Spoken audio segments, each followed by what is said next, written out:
날씨에 강건하게 지내시고 또 주 앞에 나와 예배로 모이신 여러분에게 그리스도의 은혜와 평강이 가득할 길을 주의 이름으로 축복합니다.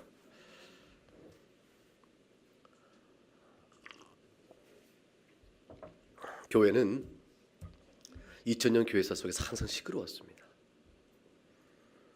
교회에서 하나님 나라를 보기가 참 어려웠던 겁니다. 누구나 다 안타깝게 여겼습니다. 마땅히 교회는 이래야 되는 거 아니야?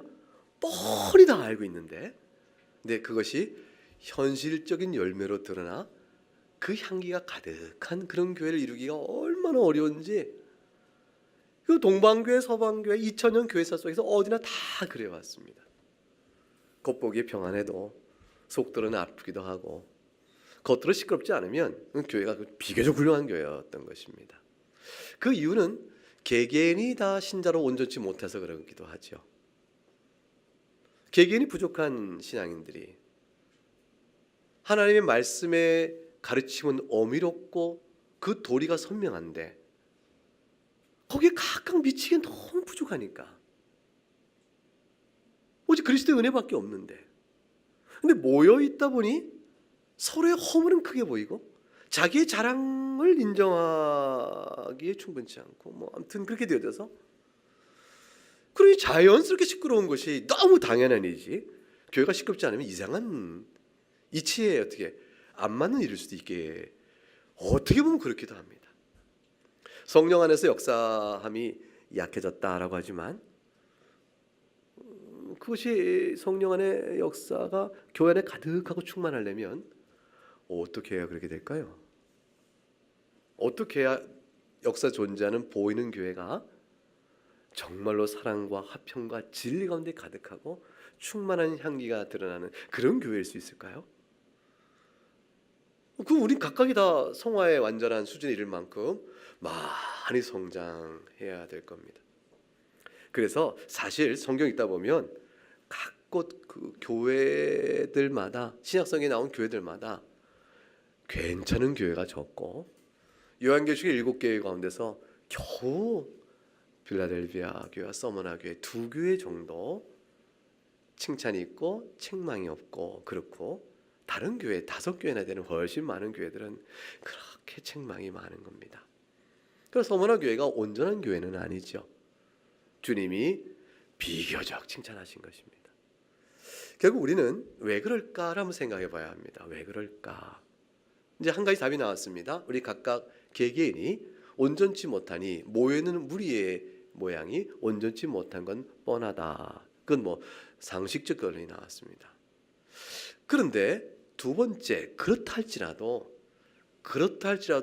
현실적으로 최소한의 어느 정도 일정한 질서와 화평과 사랑을 누리며 살 수는 없을까? 이런 질문을 갖고 어떻게 하면 좋을까? 현실적인 지혜로움. 그리고 우리가 절망주의에 빠져서 완전히 미래에 대한 완전한 비관주의가 돼서 원래 교회는 시끄러운 법이야 하고 시끄러운 걸 당연시 여기고 살 수는 없잖아요. 우리가 어떻게든지 그렇지 않으려고 노력을 해야 될 거 아니겠습니까?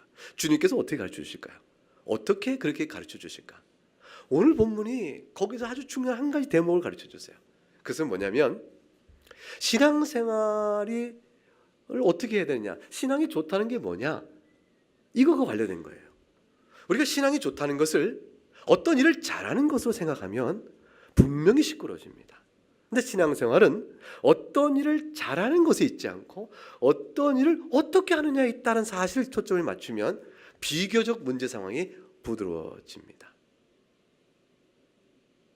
피차간에 이 말을 기억하는 게 참 중요해요.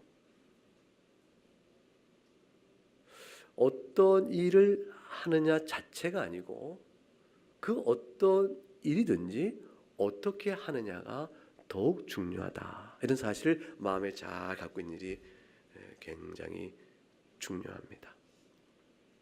사도 바울은 이제 이 로마 교회에 편지를 보내면서 교회 소식을 다 듣는 거죠. 그러면서 이 교회가 유대인과 이방인들 가운데 우상 제물 바친 고기를 먹을 수 있느냐 없느냐 갖고 다툼이 있다는 걸 잘 압니다. 먹어도 된다는 이방인들의 주장이 신학적으로 더 옳은 것도 압니다. 그러나 유대인을 틀렸다 하고 그들을 꾸질 수 없다는 것을 알아요. 왜냐하면 유대인은 유대인들의 지식의 분량에 따라 하나님을 진시 섬기기 위한 유대 기독교인들의 헌신이기 때문에 그렇습니다. 그리고 이방인들도 옳다는 걸 압니다. 이방인들이 그리스도 안에서 접붙임받아 유대인과 함께 그리스도의 몸을 구성하면서 그들이 아는 받은 신앙 지식에 충실하고자 하는 하나님의 열심이 있는 걸 알기 때문입니다. 그럼에도 불구하고 같이 다툼이 아니라 하나가 되어야 될 필요성을 위해서 알아야 될 것이 있다는 것입니다. 그 알아야 될 것은 뭐냐면 가진 자가 못 가진 자와 나누며 강한 자가 약한 자의 약점을 담당하는 것이라. 바로 이것입니다. 1절 말씀입니다. 1절을 읽어보겠습니다. 시작. 믿음이 강한 우리는 마땅히 믿음이 약한 자의 약점을 담당하고 자기를 기쁘게 하지 아니할 것이라. 믿음이 강한 자가 믿음이 약한 자의 약점을 담당한다. 이 담당한다는 뭐냐면 사랑으로 보살핀다는 뜻입니다. 이 담당한다가 갈라디아서 6장 2절의 말씀과 같아요. 갈라디아서 6장 2절에 너희가 짐을 서로 지라 그랬습니다. 그리하여 그리스도의 법을 성취하라 그랬습니다. 너희가 서로 짐을 지라. 서로 짐을 지라? 이게 무슨 뜻일까요? 그러면 서로 짐을 짓는 것은 그리스도의 법을 이루는 성격을 갖는 일이다. 그럼 그리스도의 법을 이루다니 무슨 뜻입니까? 그때 로마서 13장 10절에 사랑이 바로 율법의 완성이라 했으니까 서로 짐을 짓는 것은 쉽게 얘기하면 서로 사랑을 베풀어 사람을 세워주는 일을 의미합니다.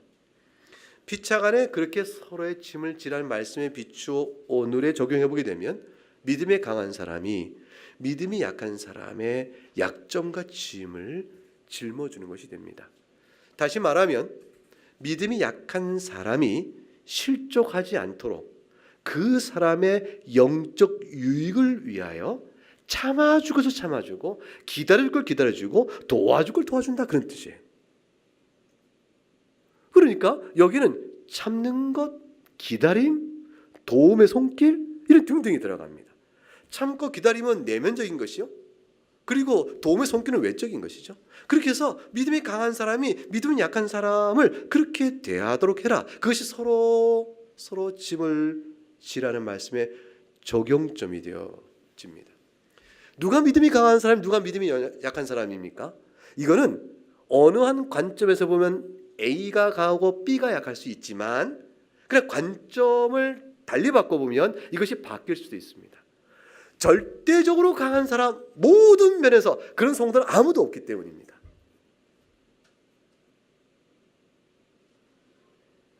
각기 잘하는 은사들이 있어요. 신앙적 은사, 육체적 은사 그 뭐든지 있습니다. 어떤 사람은 삶의 시간도 내어들 수 있는 부분이 있는 거죠. 각각 삶의 형편이 다 다양합니다. 그런 가운데 부족 부분을 서로 메워가면서 상대방을 참아주면서 또 유익을 주려고 하면서 애써 노력을 해라. 그것이 책임입니다. 하나님께서 내게 주신 무엇이가 좋은 거 있으면 이건 절대 자기를 위한 것이 아니라는 것을 의미하는 것이죠. 하나님께서 내게 주신 좋은 거 있으면 이건 절대 나만을 위한 것이 아니다. 섬기라고 주신 것이다 라는 사실이 아주 분명합니다. 이게 세상과 좀 다릅니다. 세상에서는 내게 가진 좋은 것이 있으면 나를 높여주고 내가 인정받는 것입니다. 근데 교회는 오직 주님만이 인정을 받는 것이에요. 그래서 하나님께 영광을 돌리기 위하여 내게 주신 것 갖고 다른 일을 섬기면 그럼 하나님 영광을 받게 됩니다. 내게 주신 것 갖고 내가 남을 섬기지 않으면 내가 영광을 받게 됩니다. 거기에 이제 선택적 차이가 있게 되어집니다. 갈라디아서 6장 5절은 근데 각각 자기 짐을 져라 이런 말씀 나옵니다. 각각 자기의 짐을 지라는 말씀이 나오니까 서로의 짐을 지라 해놓고 나중에 뒤에서는 각자 자기 짐을 지라니까 이건 모순된 거 아닌가 이렇게 의아할 수 있습니다. 각각 자기 짐을 짓는 성실한 태도가 전제돼야 다른 사람의 짐을 짊어주는 일이 순하게 되어집니다. 자기 짐을 안 지고 나태하고 게으르며 악하게 행동하며 내 짐을 지라고 요구해서는 안 된다는 뜻이 되어집니다. 각각 자기 짐을 진다는 얘기는 하나님 앞에서 책임받을 일은 각각 내 몫이다 그런 뜻이에요.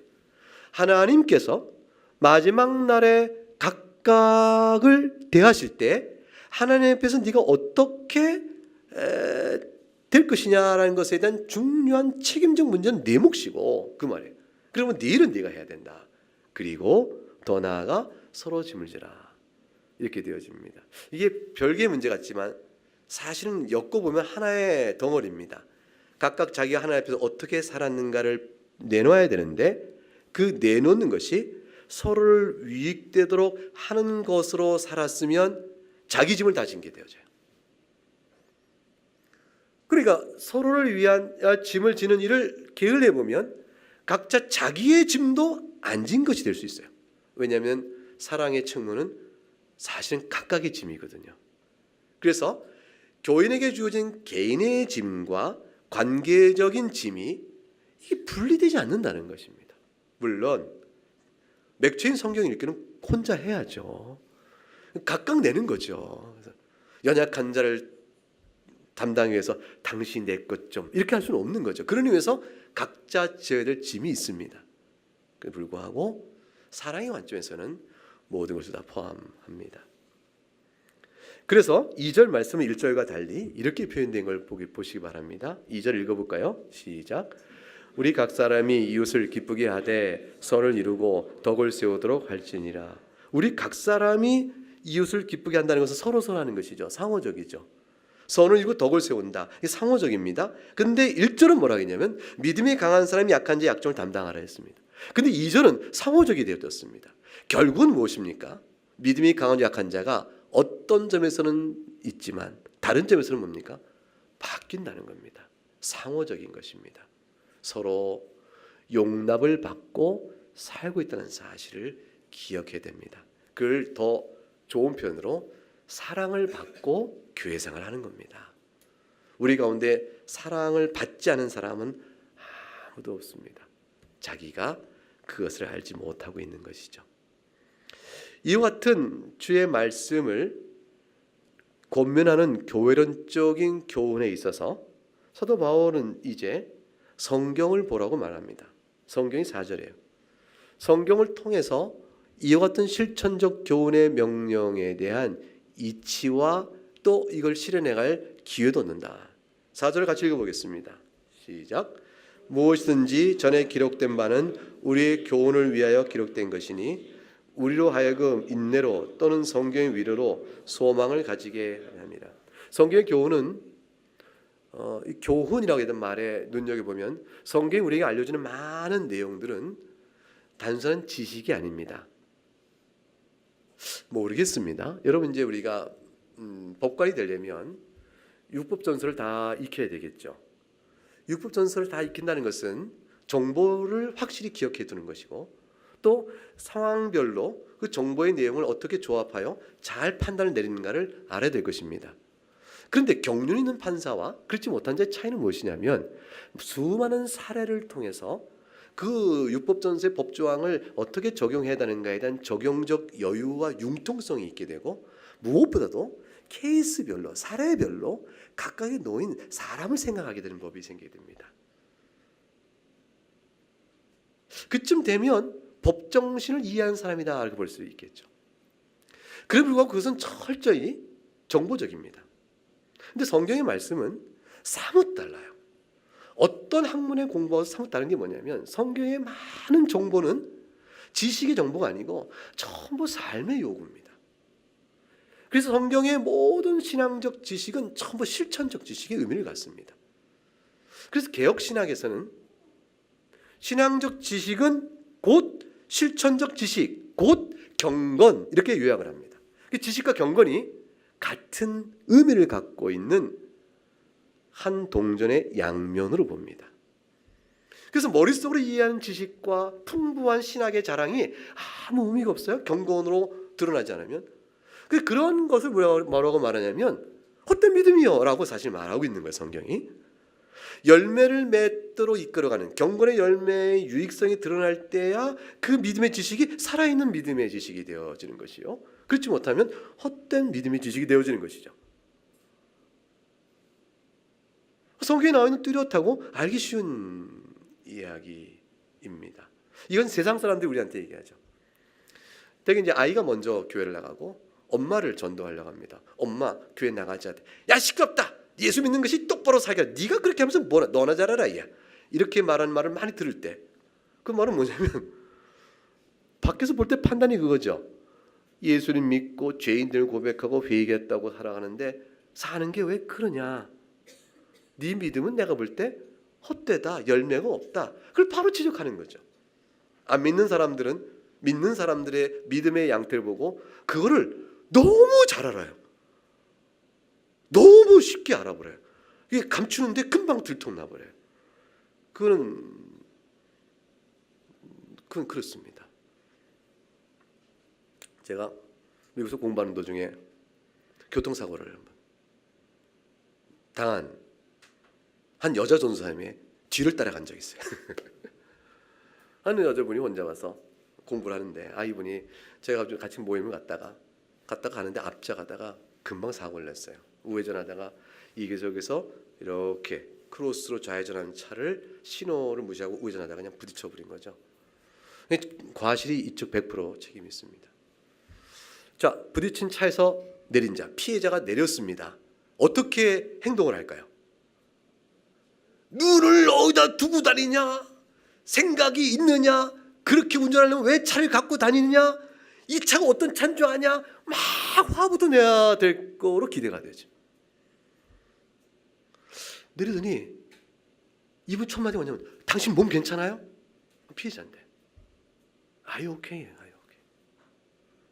그리고 내가 당신 오는 걸 내가 오려고 하는 운전의 그 기미를 내가 봤는데 내가 거기에 대해서 내가 가야 될 이란 신호 때문에 내가 가버려서 미안하다. 네가 오려는 걸 내가 미리 봤기 때문에 조금 내가 조심했으면 네가 오는 잘못을 보면서도 이렇게 사고 안 날 수 있는데 참 마음이 좀 그렇구나. 몸 아프지 않냐. 이렇게 말하는 사람을 봤어요. 제가 너무 놀란 거예요. 너무 놀랐어요. 이 사람은 어떤 사람이겠습니까? 1. 크리스찬. 2. 넌 크리스찬. 자, 맞춰보세요. 1번 기독교인이다. 2번 기독교인이 아니다. 2번 1번. 이거 몇 번 같아요? 분위기를 보세요. 몇 번 같아요? 기독교 같아요? 기독교 안 같아요? 너무 신실한 기독교인. 너무 다행스럽게. 기독교인이 아닐까 봐 걱정했는데. 그러면서 얘기 중에 하는 거예요. 참 조심해. 괜찮냐? 뭘 도와줄까? 이 처리 위해서. 외국인인 걸 알고 너 보험은 있냐? 이 처리 과정을 도와주려는 거예요. 그 맨 나중에 내가 당신 기독교인이냐? 그랬어요. 뒤에 내가 봤으니까 그렇다. 어느 교회 다니냐? 그랬더니 어느 교회를 다닌다 그래. 그 교회를 제가 잘 아는 교회. 그게 목사님 누군지 잘 아는 교회고. 그 지평선에서 책 번역된 나와 있는 그분의 목사님 조엘 비키 목사님이 목회하는 그 교회의 교인이었어요. 조그만 전도 책자 같은 거 하나 딱 주더라고요. 관심을 읽어봐라. 설교 책정을 읽어봐라. 한번 놀러 와라. 그랬어요. 아주 신실한 교인이었습니다. 그 순간에 기독교는 다르구나. 이 사람이 살아갈 때에 자신이 당한 일에 대해서 다뤄가는 이 태도 속에서 각 사람이 이웃을 기쁘게 하고 덕을 세우고 선을 이루어간다는 생활을 교회적으로 훈련받고 세상 속에서 실현해가는 것이죠. 교회적으로 훈련받고 세상 속에서 실현해가는 것이에요. 제가 한번 이제 사고를 일으킨 적이 있어요. 이렇게 설교하다 보면 설교가 몇 년 끝날지 모르는데 제가 이렇게 사고를 냈습니다. 그러니까 제가 신호 차선을 잘 못 지켜가지고 내리자마자 막 화를 내시는 거예요. 이제 자기가 좀 화가 나죠. 근데 크게 상처 안 났어요. 크게 상처 안 났는데 밤이라 봤더니 아마 조금 기스가 났는데 뭐 큰 충돌도 아니고 살짝 접촉인데 근데 자기가 놀랬다 이거죠. 그럼 얼마나 화를 낸지 모르겠어요. 제가 하다못해 너무 화를 내길래 상황에 비해서 화 그만 내세요. 제가 잘 알아들었고 이건 내가 책임질 테니까 그냥 잘 하시면 되잖아요. 그랬더니 뭐라고 하는 줄 알아요? 화를 나게 해놓고 화를 내지 말라고 말하는 게 더 화나게 나는 거 알아요? 혼자 점점 피네 이러면서 더 화를 냈어요. 그래서 그 화내세요. 그래서 근데 더 화가 나요. 아무렇게 해도 화가 나는 거죠. 저는 이게 무조건 잘못했다고 이해되는 거니까.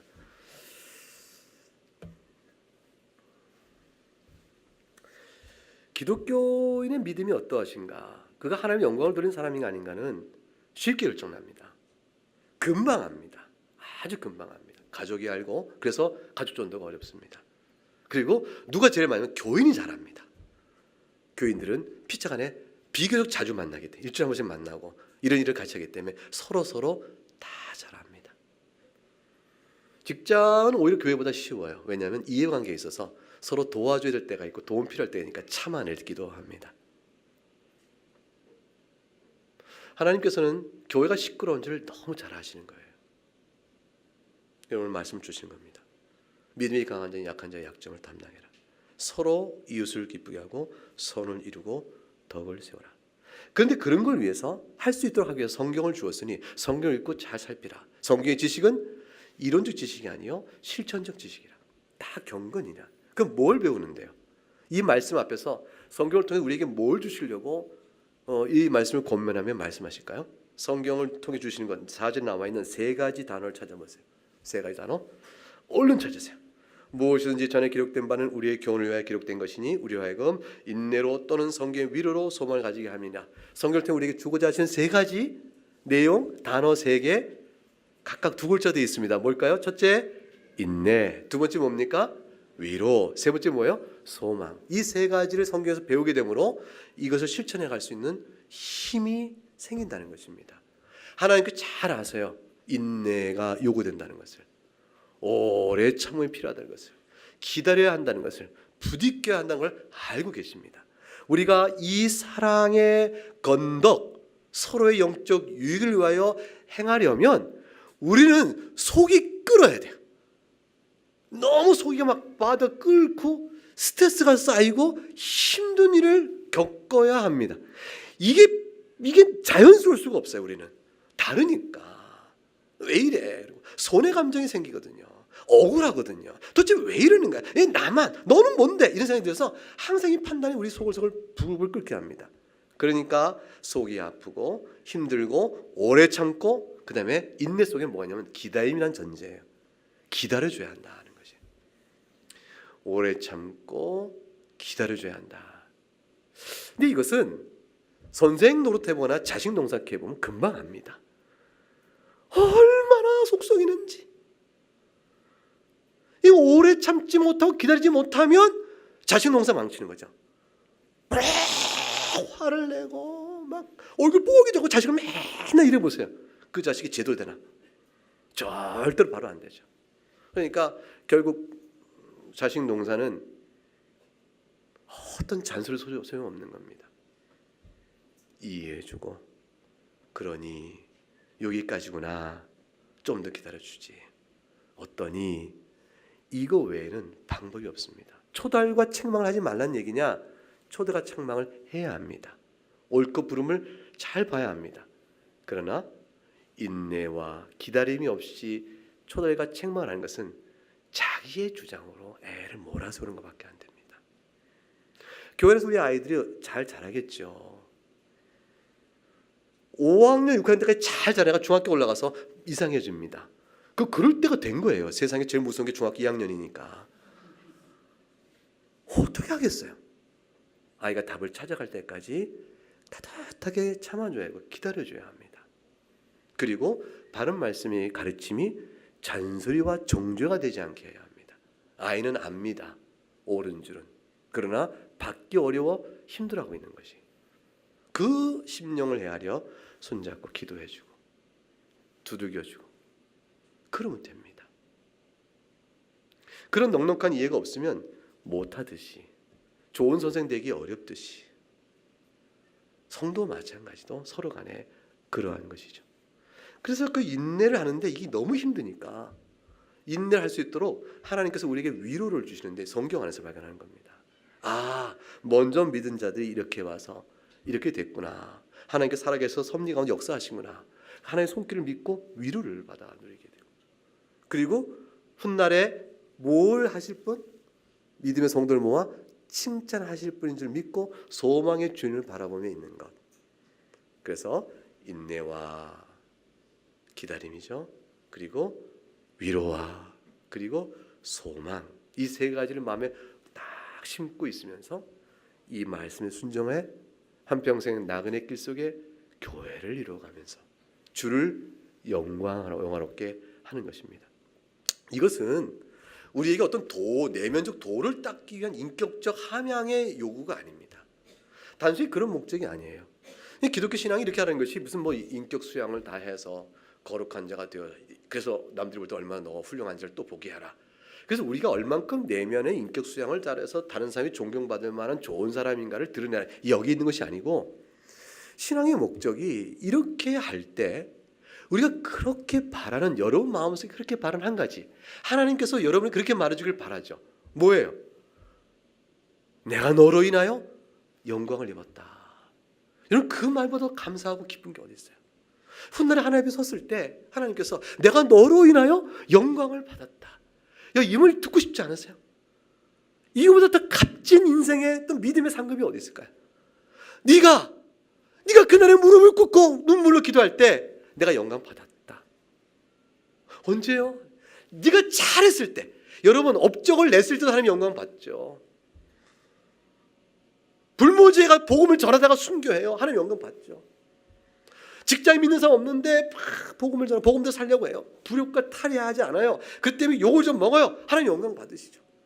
너의 착한 행실을 보고 하나님의 영광을 돌리게 하라 하셨으니까 우리가 착하게 삶으로 영광을 받으시죠. 그 모든 속에서 우리가 하나님 앞에 영광을 돌리는 일 있잖아요. 지금 말했던 이 모습 그대로 오래 참고 위로를 주께 구하고 소망을 바라보며 엎드릴 때, 그리고 오늘도 주 앞에서 믿음의 사람으로 살아가자 할 때 하나님께 영광 받으시는 거예요. 잘한 일로도 영광 받으시고 못한 일로도 영광 받으시는 거예요. 그래서 순종을 통한 업적도 영광을 돌리게 하되, 그러나 과실과 허물을 통해 하나님 앞에 눈물로 돌리는 회개도 하나님께 영광을 돌리게 되는 겁니다. 하나님의 영광을 받으시잖아요. 그러므로 우리가 일용할 양식을 놓고 밥을 놓고 기도할 때도 하나님께 주신 것입니다. 하나님께 감사합니다. 이것도 하나님께 영광을 돌리는 일들이에요. 매사가 그런 것입니다. 하나님께서 영광을 받으십니다. 그래서 우리가 인내와 위로를 성경에서 받고 소망을 바라며 살아가는 신앙생활은 정말로 복된 신앙생활입니다. 그날에 주께서 영광을 내가 받았다 하실 일이거든요. 자, 그래서 3절 이 일에 대한 본이 있습니다. 우리에게 본을 보신 분이 누구냐면 그리스도입니다. 3절 읽어보겠습니다. 시작. 그리스도께서도 자기를 기쁘게 하지 아니하셨나니 기록된 바 주를 비방하는 자들의 비방이 내게 미쳤나이다 함과 같으니라. 주님께서 이게 시편 69편 9절 말씀을 인용한 거죠. 주님께서 자신을 기쁘게 하지 않으셨다. 이게 그렇죠. 하늘 보좌를 비우시고 자기가 사람을 오시사 하나님의 영광을 스스로 취할 것으로 여기지 아니하시고 사람의 수치와 모면을 자기가 받을 것으로 감당하셨습니다. 그러니까 신성이신 그리스도께서 인성을 같이 가지셨으니 그것으로 인하여 자신이 구속 사역을 위해서, 우리를 구원할 사역을 위해서 자신을 기쁘게 할 일을 하지 아니하시고 하나님 뜻에 따라 순종한 겁니다. 예수님께 기뻐하신 일은 뭐였냐면 나를 보내신 자의 뜻을 이루는 데 있다 그러셨어요. 내 양식은 내 기쁨이라고 하셨습니다. 그러니까 주님이 정말 기뻐하신 것은 자신 뜻대로 행하는 것이 아니요 자신을 보내신 하나님의 뜻대로 행함이었다 그랬습니다. 하나님 뜻대로 행하면 무엇을 의미냐면 이것이 바로 하나님께서 우리에게 7절 말씀 읽고 7절 말씀 시작. 그러므로 그리스도께서 우리를 받아 하나님께 영광을 돌리심과 같이 너희도 서로 받으라. 그리스도께서 우리를 받는 것, 이것이 하나님 뜻대로 순종하는 것이었습니다. 자, 창세전에 성부, 성자, 성령 삼일체 하나님께서는 성부 하나님께서 계획을 세우셨습니다. 그걸 우리가 신학적으로 작정 그렇게 말합니다. 이 세상을 만들고 지금 펼쳐지는 모든 역사, 그것들 쭉 앞으로 펼칠 역사까지 하나님께서 작정을 다 하셨어요. 그 작정 역사를 실행해 가시는데 그중에 하나님께서는 아주 특별한 계획을 가지셨어요. 그것은 뭐냐면 하나님이 선택한 백성들을 그리스도 안에 두셔서 그들이 죄 가운데 용서받아 하나님의 거룩한 백성이 되게 하심으로 하나님 나라를 이루시는 작정을 하신 것이에요. 이런 작정의 성격은 우리가 성경을 통해서 배우게 된 겁니다. 그러니까 하나님께서 세상을 왜 만드셨지 그러면 뜻이 있었던 것이에요. 세상의 마지막 결국에 주께서 다시 오시니까 오셔서 의인과 악인을 구분하여 하나님 나라를 새하늘과 새 땅에서 이루어 가시니까 이 세상의 목적은 이 자체에 있지 않고 진행되고 있는 특별한 방향성에서 목적이 이루어져요. 그럼 우리가 하나님 이 세상을 왜 만드셨어요? 그러면 세상의 끝을 보자. 그걸 알게 되는 겁니다. 끝을 봤더니 의인과 악인을 구분해 가신다. 의인과 악이라는 것이 다 그리스도 안에 있는 것이거든요. 그리스도 안에 있으면 의인이요, 그리스도 바깥에 있으면 악인인 것입니다. 죄의 문제가 해결되면 의인이요, 죄의 문제가 해결되면 악인인 것이죠. 죄값대로 심판받을 자는 악인, 죄의 용서를 받은 자는 의인이 된 겁니다. 그러니 죄의 용서를 받은 자의 무리를 주님께서, 하나님 아버지께서 선택을 하셔서 그리스도 안에 다 두신 것이죠. 너희는 죄의 용서를 받아 그리스도 안에서 용서받아 하나님의 자녀가 되어진다. 그래서 예수 성자 하나님께 성부 하나님이 택한 무리를 성자 하나님께서 성부 하나님의 뜻대로 받으시사 자기가 이들을 위하여, 이 죄값을 위하여 친히 사람이 되어 죽기까지 순종하기로 약속하셨습니다. 그게 성부와 성자의 약속이라고 그래요. 성부와 성자의 비밀한 약속이죠. 이건 성경을 통해 흔적으로 보여서 우리가 이렇게 가늠해 보고 있습니다. 그 약속을 실현하기 위해 성자께서 때가 되어지면 사람이 되신 거예요. 오셔서 33년을 사시면서 하나님 아버지의 영원전의 그 약속을 이루기 위하여 자신이 이 땅에 사는 동안 나를 모르신 자의 뜻에 조금도 어긋나니까 살아가신 것이죠.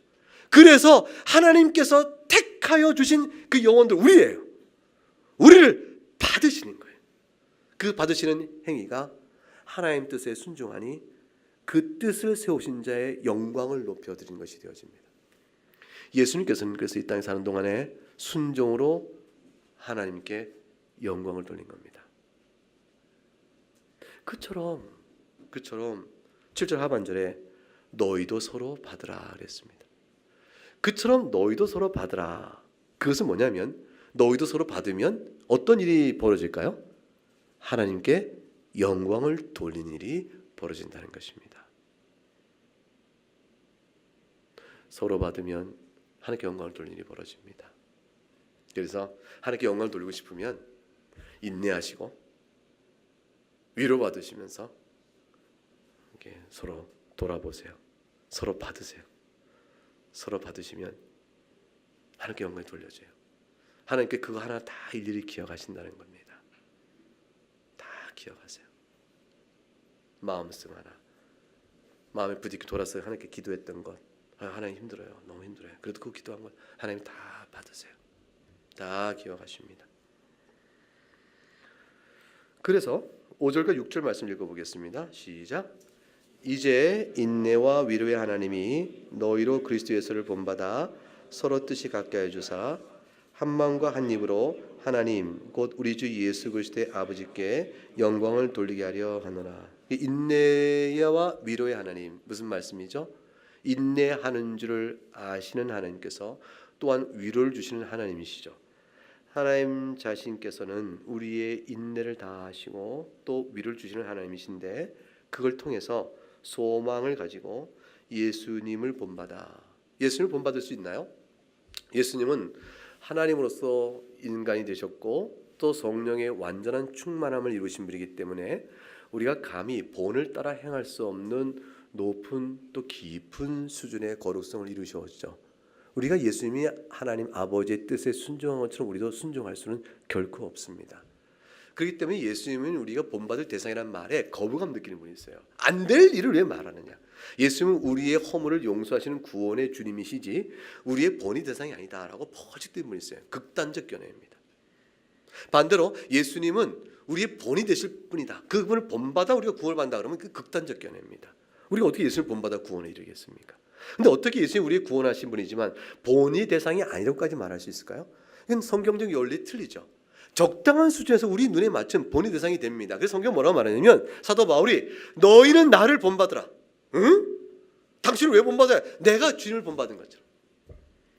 내가 그리스도를 본받은 것처럼 너희는 나를 본받으라 말씀하시므로 결국 우리 시선이 어디로 가게끔 해요? 그리스도를 본받게 하는 겁니다. 그래서 우리는 예수님처럼은 될 수 없지만 예수님의 가신 길을 따라가려고 하나님의 도우심을 구할 수 있으니 이게 하나님 기뻐하시는 모습이에요. 그래서 적당한 법인에서 예수님을 본받아 서로 뜻이 같게 해야 합니다. 인내가 필요하고 위로로 도우실 것입니다. 그래서 6절 말씀 한 마음과 한 입으로, 이게 오늘 설교 제목이죠. 하나님 곧 우리 주 예수 그리스도의 아버지께 영광을 돌리게 하려 하노라. 여기서 참 줄치세요. 하나님 줄치고 아버지를 줄치세요. 이 하나님과 아버지는 곧으로 되어 있어서 풀이해놓고 있는데 헬라어는 곧이라는 단어가 없이 그냥 순표로 이어져요. 이 예수 그리스도께서 하나님이라고 할 때는 예수님이 철저히 인성 가운데 바라보시는 하나님이에요. 근데 아버지다. 그분 아버지 누구죠? 신성에 따라 아버지세요. 그러니까 예수 그리스도의 이중적 신분이 드러나죠. 하나는 신성에 따라 하나님이신 그분께서, 인성에 따라 어떻게 돼요? 중보자로 있으면서 하나님을 하나님이라 부르게 되어집니다. 그러므로 하나님을 하나님으로 부르면서 아버지 그럴 때는 우리가 하나님을 아버지라 부른 것과 똑같은 입장이에요. 그런데 그분께서 신성에 따라 제2격 하나님이시니까, 성자시니까 성부 하나님을 아버지라고 또 부르세요. 예수님은 인성에 따라서 온전히 순종하신 것이에요. 메시아로서 중보자로서 온전히 인성에 따라 순종하신 분이에요. 그래서 자기를 보내신 성부 하나님께 성자 하나님으로서 약속을 이루신 분이라는 뜻을 나타냅니다. 하나님께 영광을 돌리기를 원하시는 성도가 되어야 할진데 하나님께 그날에 하나님께 저에게 그렇게 말씀하실까요? 김 목사, 너에게 내가 영광을 받았다. 그 말씀 주실까요? 내가 너로 인한 수치와 오욕을 당했다. 그 말씀 예수 그리스도 십자가 앞에 나갈 따름입니다. 십자가 앞에 나갈 따름이에요. 그런데 작게라도 주님께서 내가 너로 영광을 입었다 하신 게 있다면 큰 상을 주십니다. 그게 마태복음 25장에 나와 있는 우리의 모든 거예요. 우리가 지난번 14장에서 봤던 다 하나님 앞에서 이실직고하리라 할 때 하나님이 결산하게 될 내용입니다. 결산 내용은 우리의 작은 헌신과 칭찬도 주님은 찾아내셔서 그거로 상을 주시려고 하시는 것이. 그러므로 서로 용납하고 서로 품으라 하셨습니다. 이 일을 위해서 예수 그리스도께서 어떻게 행하셨다고요? 3절에 자기를 기쁘게 하지 아니하셨다 돼 있죠. 그리고 말하기를 자신을 비방하는 자의 비방이 내게 미쳤다 했으니 자신에게 비방이 미쳤음에도 불구하고 자기를 기쁘게 하지 아니하시고 하나님 뜻에 순종했다 이렇게 되어집니다. 그러니까 상황이 굉장히 나쁜 상황을 전제로 하고 있죠. 그런데도 예수님 십자가에서 저들의 죄를 알지 못하오니 사하여 주옵소서라고 말씀하신 죽음의 마지막 가장 영혼의 고통의 극치 이른 순간을 얘기 안 들고 비방하는 자 비방이라고 얘기했어요. 왜 그랬을까? 이거를 이제 주석가들 가운데 얘기를 하신 분이 있어요. 제가 재밌는 관찰해서 이거 참 주석가 재밌는 관찰을 했네. 그랬어요. 그냥 비방 당했다. 그냥 참으셨다. 그걸 충분히 됐는데 왜 십자가에 당하신 가장 고난의 극치를 얘기하지 않고 비방을 얘기했을까? 그 주석가의 이 묵상은 어디에 결론이었냐면 그 결론에 제가 맞다 그랬습니다. 우리를 위한 것이다. 우리는 예수님이 십자가에 죽으심처럼 우리가 서로 죽음을 당하기까지 사랑하자 이런 말하면요 실감이 안 나는 거예요. 근데 주의 얼굴에 침을 뱉고 손가락질하고 모욕하고 그럴 때는 일상 가운데 당하는 일들이에요. 이게 훨씬 가깝습니다. 그래서 주님께서도 일상 가운데 이렇게 어려운 가운데 계셨다. 훨씬 우리에게 적용적 교훈이 쉽게 다가온다. 그런 뜻이 아니겠느냐라고 풀이 났어요. 제가 충분히 일리가 있다 생각했습니다. 여러분이 생활 속에서 이러한 비슷한 경험이 느껴지거든 여러분보다 먼저 우리 주 예수께서 그 일을 겪으셨다는 사실을 기억해 두시기 바랍니다. 그리고 보면 주를 따랐던 신실한 사람들은 사도들로부터 해서 구약의 백성 말할 것 없이 얼마나 많은 분들이 그랬는가를 생각해 보면 외롭지가 않은 것이죠. 나만이 아니구나 이렇게 생각할 수가 있습니다. 두 번째 사도 바울이 오늘 본문에서 하나가 되어야 될 사실에 대해서 강력하게 얘기하는 어마어마한 것은 뭐냐면 구속사 전체 흐름이 그랬다는 것이에요. 이게 뭐냐면 이방인과 유대인의 하나됨입니다. 예수님께서 원수를 하나 되게 하시기 위하여 어떠한 희생적 사역을 이루셨는가? 그런 엄청난 일들을 이루셨으니 교회 안에서 사소한 다툼으로 서로를 내세워 용납지 못한다면 말이 되겠냐? 지금 이렇게 설명되는 거죠. 자, 그게 무슨 얘기냐면 9절 말씀, 8절 말씀과 9절, 8절과 9절을 읽어볼까요? 시작. 내가 말하노니 그리스도께서 하나님의 진실함을 위하여 조상들에게 주신 약속들을 견고하게 하시고 이방인도 그 긍휼하심으로 말미암아 하나님께 영광을 돌리게 하심이라. 그것까지 읽었습니다. 두 가지죠. 하나는 뭐냐면 8절은 할례의 추종자가 되게 하셨다. 예수 그리스도께 유대인들에게 주신받은 약속을 견고케 하시려고. 유대인의 구주이신 거죠. 예수님은 유대인의 메시아입니다. 그런데 또한 9절에 보니까 이방인도 그 긍휼하심을 말미암아 하나님께 영광을 돌리게 하려 했으니 이방인들이 또한 메시아가 된 겁니다. 그리스도가 되는 것이죠. 메시아와 그리스도는 히브리어와 헬라어의 똑같은 단어를 표현한 것이므로 유대인의 메시아는 이방인의 그리스도인 겁니다. 그러므로 하나님께서는 유대인뿐만 아니라 이방인도 하나님께 영광을 돌리게 하시기 위한 하나님의 백성으로 삼으셨는데 역사 속에 보게 되면 이방인들에 의하여 유대인들에 의하여 이방인들은 개화되지요. 하나님께 버림받은 자 취급받았고 이방인들 유대인들의 그런 태도에 대해서 강한 적개심과 그들의 배타심에 참아내지 못한 사람들이었습니다. 서로 원수지간이었습니다. 그런데 이들을 누가 묶어버려요? 예수 그리스도께서 묶습니다. 그것을 나타내 보려고 주께서 하신 일들을 보이려고 9절, 10절, 11절, 12절 계속 구약 성경을 인용하여 설명해 주고 있습니다. 이 구약 성경 4절의 인용은 시편의 2편이요 그리고 율법서 신명기인 모세 오경 가운데 한 권이요 또 하나는 이사야서 선지서 가운데 가장 대표 선지서 하나를 인용합니다. 그러므로 모세 율법과 시편과 선지서에 기록된 모든 것이 나를 가리켜 한 것이라는 말씀은 그대로 성경 전체 속에 담겨져 있는 예수 그리스도에 관한 계시사 예수 그리스도의 구속사에 관한 계시의 내용의 의미가 뭔가를 쫙 하나씩 뽑아서 압축해 설명해 납니다. 그건 다 뭐였냐면 하나님께서는 태초에 유대인뿐만 아니라 역사 속에 흩어진 이방인들 가운데도 하나님의 백성을 다 불러 모아 그리스도 안에서 하나가 되게 하려 하심이니라. 그거예요. 그러니 원수 되었던 유대인과 이방인이 그리스도 십자가 안에 하나가 되어져 하나의 교회여 새 사람을 창조하셔서 너희가 하는 교회를 세웠으니 이 교회 안에서 이방인 유대인하고 다투겠느냐? 이 교회 안에서 무엇으로 너희가 하나 되게 함을 해치며 다투겠느냐? 하나님의 이 엄청난 구원 역사의 대흐름 속에 그리스도께 하신 일을 보라. 개인적 신앙 인격 속에서 다투지 말아야 돼라는 차원을 넘어서서 거대한 구원 역사의 흐름조차도 이미 하나가 되는 일로 목적을 갖고 그 목표점을 향해 이끌어 왔느니라. 거슬리겠느냐라는 거예요. 거슬리겠느냐. 자, 그래서 하나씩 보면 9절은요 기록된 바 읽어봅니다. 시작. 그러므로 내가 열방 중에서 주께 감사하고 주의 이름을 찬송하리로다. 시편 18편 49절의 인용이고요. 10절 또 이르되 읽어봅니다. 시작. 열방들아 주의 백성과 함께 즐거워하라. 신명기 32장 43절의 말씀이고 11절 시작.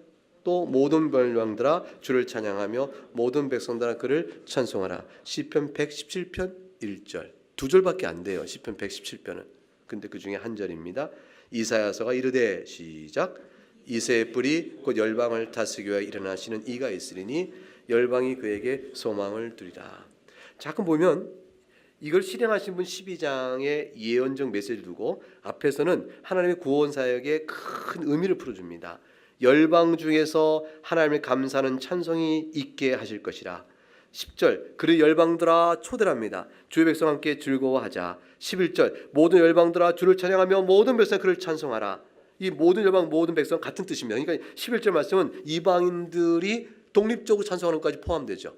그래서 유대인과 함께 찬송하자. 너희를 초대한다. 이방인들아 너희들끼리라도 찬송해라. 이 모든 일이 어떻게 가능합니까? 12절에 이사야가 이르되 이새의 뿔이 그분 때문이다. 이새의 뿔이 누구죠? 이세는 다윗의 아버지잖아요.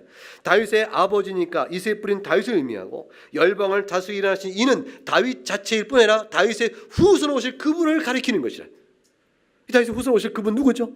예수 그리스도예요. 마태복음 1장 1절에 뭐라고 되어 있습니까? 아브라함과 다윗의 후손 예수 그리스도의 계보라. 이 마태복음 1장 1절이잖아요. 이것이 헬라 원문은 다윗의 후손이요 아브라함의 후손 예수 그리스도의 계보예요. 순서와 어찌 됐건 왕권을 가져오시는 다윗의 후손이요 언약의 최초의 담지자여 믿음의 조상이신 아브라함의 후손이에요. 그 말은 뭘 의미하냐면 예수님께서 오셔서 하신 일은 아브라함의 언약을 통해서 주신받은 모든 구원의 언약의 성취로 오신 분이요 동시에 그 언약의 성취로 이루어질 하나님 나라의 왕권적 상징이었던 다윗의 최종적인 근원적인 원형이라는 것이죠. 하나님 나라의 왕권을 가지시니요 이 왕권의 하나님 나라는 언약을 통해 이루어지니 아브라함 언약의 근원이라. 이것을 보이려고 마태복음 1장 1절에 쓴 거죠. 그 말씀을 지금 15장 9절부터 12절에 그 말씀을 쭉 통해 주고 있는 겁니다. 결국 이것은 에베소서 2장에 나와 있는 말씀의 다른 바가 아닙니다. 성경을 찾아보겠습니다. 에베소서 2장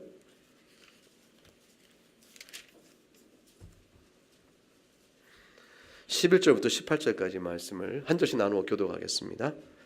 그러므로 생각하라. 너희는 그때의 육체로 이방인이요 손으로 육체 행한 할례를 받은 무리라 칭하는 자들로부터 할례를 받지 않은 무리라 칭함을 받는 자들이라. 그때 너희는 그리스도 밖에 있었고 이스라엘 나라 밖에 사람이라. 약속의 언약들에 대하여는 외인이요 세상의 소망이 없고 하나님 없는 자이다. 이방인을 가리키죠. 이제는 전에 멀리 있던 너희가 그리스도 예수 안에서 그리스도의 피로 가까워졌느니라. 그는 우리의 화평이신지라 둘로 하나를 만드사 원수된 것 곧 중간에 막힌 담을 자기 육체로 오시고 법조문으로 된 계명의 율법을 폐하셨으니 이는 이 둘로 자기 안에서 한 세 사람을 지어 화평하게 하시고 또 십자가로 이 둘을 한 몸으로 하나님과 화목하게 하셨습니다.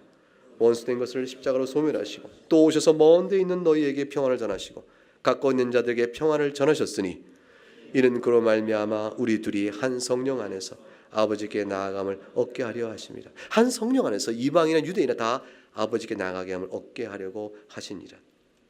14절 율법으로 원수된 것을 육체로 허무시고 15절 율법을 폐하셨사 한 이 둘로 세 사람을 지으셨다. 그런 19절 너희는 외인도 아니요 나그네도 아니요 성도요 동일한 시민이요 하나님의 권성이라. 유대인이나 이방이나 다 그리스도 안에 있는 자들은 사도와 선지자들 터 위에 세월 있는 자들이요 그리스도 예수께서 친히 모퉁이 돌이 되셨으니 그 안에 건물마다 서로 연결되고 주 안에 성전이 되어 성령 안에서 하나님이 거하실 처소가 되기가 그리스도 예수 안에 함께 지어져 가느니라. 함께 지어져 갈 처소로서의 건물로서의 우리들은 교회적인 표현들은 가장 중요한 게 뭘까요? 균형과 결합이죠. 전체의 구조적 균형이 이루어져야 됩니다.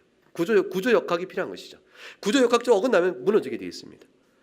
구조역학적으로 아무리 일치돼도 결합되지 않으면 다 무너집니다. 교회는 그렇게 세워지는 겁니다. 성령의 끈으로 묶어지니 성령의 열매로 서로 용납하고 사랑하는 데 있습니다. 그것을 위해서 우리에게 은사도 주신 것이요 그것을 위해서 하나님 영광 받는 부분이 무엇인가를 오늘 이렇게 자세히 설명하고 있는 겁니다. 신앙이 좋다는 것, 하나님께 영광을 돌린다는 것이 단순한 어떤 일을 하느냐가 아니라 그 일을 어떻게 하느냐가 중요한 사실을 우리가 초점을 놓치면 교회는 반드시 시끄럽습니다. 그리고 교회가 하나님 나라를 상실합니다. 교회는 남고 하나님 나라가 상실되면 아프죠. 너무 아프죠.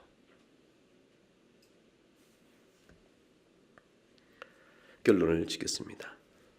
로마 3장 10절에 의인은 없느니 하나도 없다고 되어 있습니다. 우리 가운데 의인이 없습니다. 로마 3장 23절에 모든 사람이 죄를 범했으면 하나님의 영광에 이르지 못하였다 했습니다. 우리는 하나님의 영광에 이르지 못한 자들이요 하나님께 영광을 돌릴 수 있는 자들이 아닙니다. 오직 예수 그리스도 안에서만 가능합니다. 그게 로마 3장 24절입니다. 그리스도 예수 안에 있는 성령으로 말미암아 하나님의 은혜로 값없이 그렇다 하심을 받은 자 되었느니라. 그것 때문에 하나님께 영광 돌릴 수 있는 기반이요 기초요 토대요 구실이 명분이 우리에게 주어지고 자격이 주어졌습니다. 어떻게 살아야 될까요? 로마서 15장 7절 말씀 같이 읽어봅니다. 15장 7절 시작. 다시 찾아보세요. 15장 7절 본문입니다. 시작. 그러므로 그리스도께서 우리를 받아 하나님께 영광을 돌리신 것 같이 너희도 서로 받으라. 그리스도께서 우리를 받으셨음을 믿나요? 여러분 다 받으셨습니다. 그렇죠? 언제 받으셨습니까? 로마서 5장 8절 우리가 아직 죄인 되었을 때에 그리스도께서 우리를 위하여 죽으심으로 하나님께서 우리에 대한 자기 사랑을 확증하셨습니다. 우리가 서로 받아야 됩니다. 언제 받죠? 그 사람이 훌륭해질 때까지 기다렸다 받는 것이 아닙니다. 서로 지금 현재 그대로 받는 겁니다. 언제라도 그대로 받는 것입니다. 그러면 하나님께서 영광을 받으십니다. 그래서 6절 한 마음과 한 입으로 서로 안에 연합되어집니다. 그리하면 2절 각 사람이 이웃을 기쁘게 하고 선을 이루고 덕을 세우는 교회 참된 주심의 긍정적이며 합당한 열매가 우리 가운데 맺어지게 됩니다. 우리의 영적 생활이 유익되지고 행복한 신앙생활의 맛을 볼 수 있게 됩니다. 왜냐하면 여기에 하나님 나라가 있기 때문입니다. 성령 안에 있는 의와 평강과 희락이 있음을 조금 더 맛볼 수 있기 때문입니다. 자, 이 말씀 들은 대로 받으신 은혜를 생각하면서 함께 찬송하겠습니다.